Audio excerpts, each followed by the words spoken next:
కార్తికేయుడు సృష్టికర్త అయిన బ్రహ్మమును దారిలో అడ్డుకున్నాడు. అతను పవిత్రమైన ప్రణవ మంత్రం అంటే ఉనికి యొక్క ప్రకంపన అర్థాన్ని చెప్పమని డిమాండ్ చేశాడు. బ్రహ్మ సంతృప్తికరమైన సమాధానం చెప్పలేకపోయినప్పుడు కార్తికేయుడు ఆయనను మందలించాడు. పూర్తిగా అర్థం కాని ప్రపంచాన్ని సృష్టించకూడదని అతను వాదించాడు. తన దృఢ నిశ్చయంతో కార్తికేయుడు సృష్టికర్తను బంధించి సృష్టి బాధ్యతను తన భుజాలపై వేసుకున్నాడు.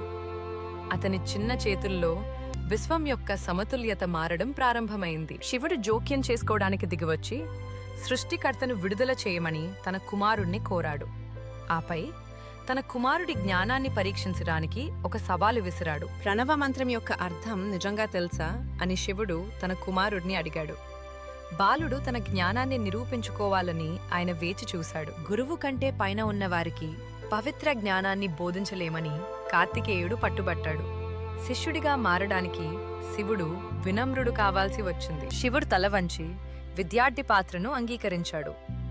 అప్పుడు కార్తికేయుడు ప్రణవ మంత్రం యొక్క పరమ రహస్యాన్ని తన తండ్రి చెవిలో గుసగుసలాడాడు. తన తండ్రికే బోధించడం ద్వారా కార్తికేయుడు స్వామినాథ అనే పేరును పొందాడు.